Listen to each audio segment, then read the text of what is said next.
DJ Anubis and DJ Neko here on the Middletown Radio Podcast, doing a taste test, something that we haven't done in a while. In fact, we had the audio podcast for a while, Sloshed and Moshed, that we. But yeah, we haven't just tried a new beer or wine or anything in a while. The funny thing is, it's too bad that we can't really do that on the video because we'd be trashed by the end of it. Because the way it used to work is, we would find different types of metal music and rock music that was sort of like alcohol, beer related, pirate metal, whatever. Typo was a big one for me when I would get a new red wine. I'd be like, yeah, it's more like classy. I'm feeling typo negative. Or Akerkaki or something. But we would do that and we would alternate between a beer and a wine. And so yeah, so by the end of the podcast, which was audio, we would just trash. But it was a lot of fun. It was funny too, because we didn't try them ahead of time, but we would look at them. I'm like, okay, this is a bold red wine. So what kind of song would go with a bold red wine? And then we'd grab a beer, and some of them we didn't like. Some of them were kind of sour, but we were like, okay, what's a beer drinking song? Because I didn't one of our beers say this beer is made for people who like beer. So we're like, okay, we need some what's that group where they literally sing about beer? It's like beer. Oh yeah, different ones like Ailstorm. Yes, Ailstorm. Or Swashbuckle. And Swashbuckle, yes. Yeah. So we would we wouldn't taste it, but we would read literally the label and just kind of say, all right, if you're describing your beer this way or your wine this way, what kind of mood does that put me in? So grab the can of beer. Well, hold on. We're going to... Sorry. We want to kind of give people an idea of what we've been doing in the past. So there's a couple of past episodes where I tried the bomb from Hot Ones. Sweet Jesus. And then, of course, we had the hot chip test. I refused to do the hot chip test. Yeah, so we're just going to watch some real quick clips of stuff that we've done in the past. So it's like fucking going to war. Here we go. I don't need to be going to war today. No. Mm-hmm. Oh. Wow. Fuck me. And what was that? The bomb? That was the bomb, yeah. They ain't lying, dude. It builds like a motherfucker. So yeah, that was for the bomb, which was a hot sauce that if you ever watched the show Hot Ones, I bought it because I wanted to test it. Because whenever celebrities and contestants would go in there and interview with this guy, whenever they got to that particular hot sauce, it was like a real world changer for a lot of them on the channel. I even see that one was worse than the quote, they do it on the Scoville scale. Yeah. The bomb is worse than the next higher one. Yep. And so then the next one was basically a challenge from our mechanic, Chris, and a guy that works next door to him. It's the hot chip. And I 100% declined. Yeah. So initially it was supposed to be Neko and I both doing this. But here's a real quick clip. Now, granted, I didn't even eat the whole chip. I think they've actually had people seriously injured. Yeah, I took a corner. I wasn't going to take the risk of... I'll just spit the shit out at that point. All right. Oh, my God. Ready? And go. Oh, I was supposed to hold it for a certain amount of seconds or something. Wow.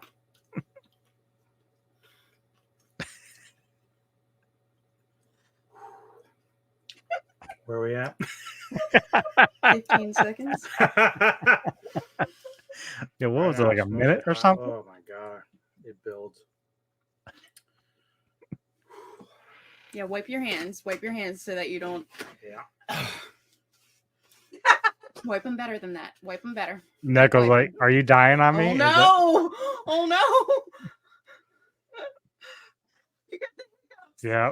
After one bite, you got that. That's why. Oh my God! I'm not doing this at all. Sorry. So yeah, that was some of the fun times in the past doing taste tests and stuff. And this So is not going to be a gross taste test. This isn't like we're eating worms or hot stuff. This is a beer. It should be fun, right? yeah. So she found this beer. She was on a work related vacation in Florida. Vacation.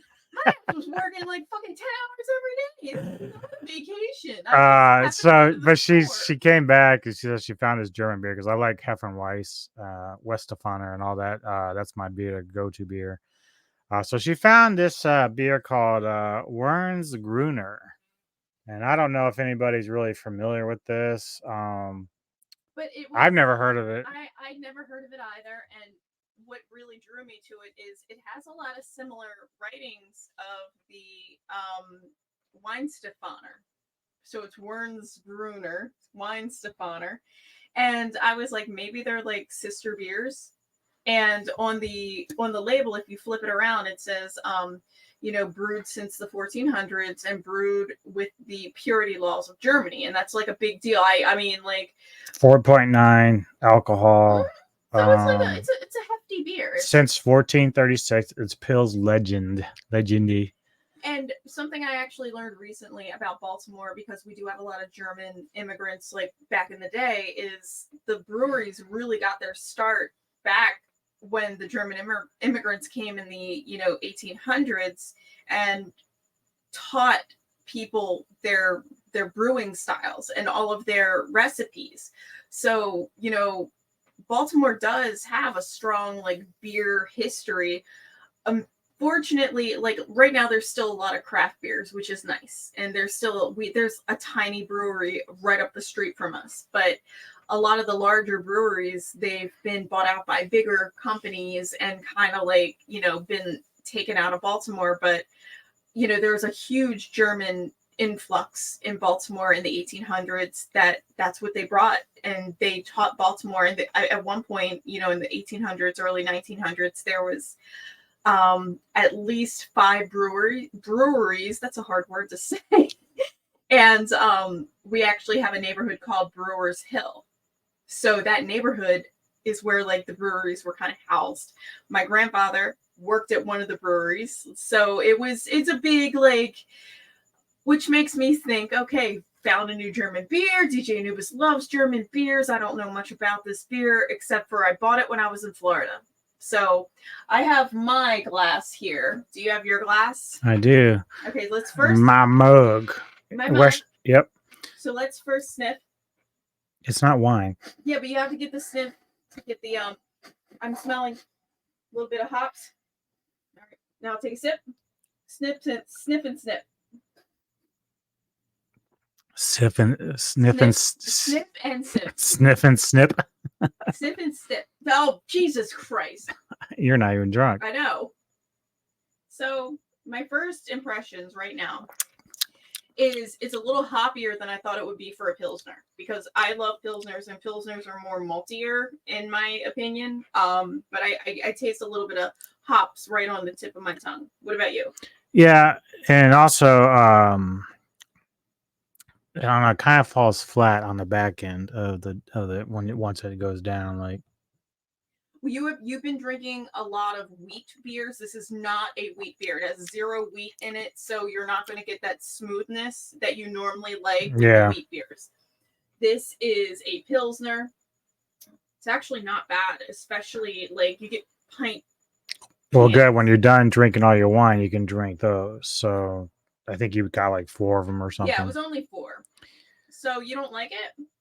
It's okay. It's not. I'll stick with my go-to. Like I am very simple very when it comes with his beers. Yeah. Like, but he drinks a lot of wheat beers, and this is not wheat. But in my opinion, I love beer. I love wine.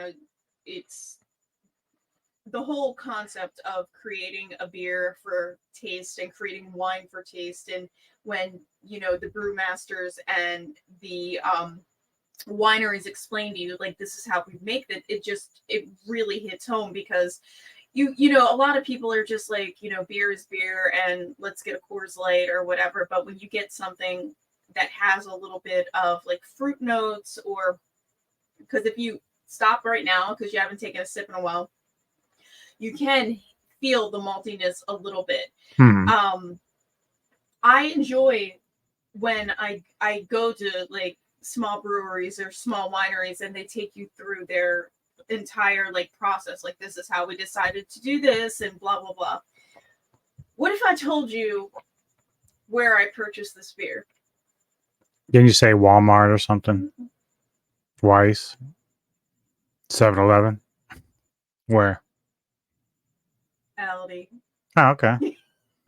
See, I wish Audi would actually sell beer. Right. We don't have So that in here. Maryland, we don't get, because I got some wine and beer at the Aldi in Florida, and I was just like, Now, did they have Hefeweizen there, or is it just no, this? this is an Aldi brand beer. Oh, wow. So Aldi is a German brand, right? Mm-hmm.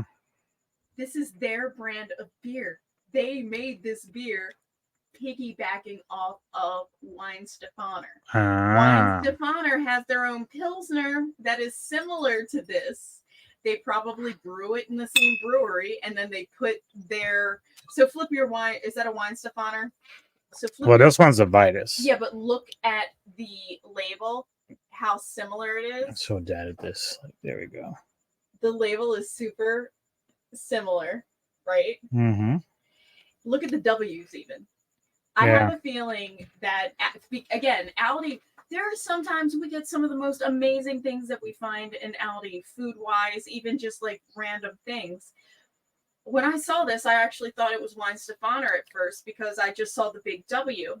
And, excuse me, and I was like, wow, this is a Pilsner. DJ Anubis likes Pilsners. He might like this. Guess how much it was. Just guess. Well, it's Audi, so I'm going to say $10. $5 for 4 pints of beer. So if you take that into consideration, and it's not a bad beer, like a mega pint, mega pint, Johnny Depp style. Mm-hmm. It's not a bad beer. It may not be your favorite beer, but if somebody offered this to you and we're at a party, you drink it. If they didn't have Hefeweizen, I'd take it. Exactly. You'd be like, okay, this is good. We go to parties sometimes, and they'll just have like Natural Light or Bud Light, and he's like, I'd rather not drink than drink that. Mm-hmm. But if it's like Corona or Modelo or Heineken, just some other kind of like a little bit next level beer, he'll drink it. It's all about the imports, baby. But he also, his favorite like cheap beer is Yinling in a can. It can't be in a bottle. It has to be in a can. They're like Warsteiner too. Yinling is also the oldest brewery in America. They actually stayed active somehow during Prohibition. I don't know how that happened, but they did. There's also some smaller, not, what is it, like a distillery that does spirits, like, whiskey and stuff. So in New Orleans and all, there's a few distilleries that made it through Prohibition just because of how far away they were from everything. So, but I honestly, like, if you would give this out of 5, I'd give this a good 3. Yeah, it's not. That's about where I'm at. If I was going out of 10, I would say it's about like a 7 out of 10. So it's about that C grade type. It's beer. Not bad, especially when you know it's only $5 and you get 4 beers that are pint size, not even like 12 ounces. They're pint. Now, did they make you check your ID when you bought it? Well, I mean, the person who checked me out was about 16, so I'm sure he realized I was over 21. Well, but that's the thing. Like, if you walk in there as a kid, teenager, and you look older, you could walk out if they don't check ID. Florida's an interesting place. I hate the humidity, but I love that there's like 1,000 little lizards running around all over the place and frogs. And I love that they're really loose with the gun laws and the death penalty. And there's just so many. I was telling you, I was staying in Melbourne, Florida, and it's just like just an average place. There's nothing special about it, but it piggybacks, like, because there's like what do they call it? Like a coastal island. So like I'm on the mainland, you go over the bridge, and that's Melbourne Beach. Mm-hmm. And I went to Melbourne Beach, which is a quick drive, maybe 15 minutes. And I'm like, this is the weirdest beach town. It's kind of trashy. Like, it was like if a trailer park went to the beach, honestly. Like, I was tempted to be like, let's buy one of these houses down here because it's like dirt cheap. Too many fucking hurricanes, man. Well, not in Melbourne because of like where it's situated. And even and the other areas, like if you go further south, that is more hurricaney. But they do, I mean, they get a lot of flooding because of rain and stuff. But Florida's an interesting place. And to know that I can purchase alcohol in Aldi in Florida, I got some wine there, and I didn't drink the whole bottle. Surprise, surprise. While I was, it was a pumpkin spice mulled MULLED wine. And that it was kind of like what's that Christmas wine that I like so much? Crap. But thank you for introducing me to this. It's kind of fun. Like, knowing that we should probably do stuff like this more often, but we don't. But certainly fun. We also have a couple of trailer reactions we're going to try to do today. Then coming up, Cinematic Synergy, we will be doing, Mr. Lambert and I, 2006 Arang. A-R-A-N-G, yep. It's a Asian horror film, which is very good. Then on November 3rd, we'll be interviewing Thrash Pondo Pons on his, He has quite a following too. Mm-hmm. Very interesting guy for sure. So we'll be talking with him and chat with him a little bit. And of course, anything else. I think also next Friday we are, at least I am. I'm not sure if Neko's planning on joining or not. I'll be joining Sci-Fi Century for a review of Rise of the Lycans. Ooh, so that's your jam. That's my jam. So I will be home. I'm not leaving until Sunday not tomorrow, but next Sunday. So I can just like hang out and do her thing. Do my thing. All right. Well, thank you all for checking this out. And please hit the like button and subscribe to the channel. It all helps. And we will see you next time here on the Metal Tavern Radio Podcast.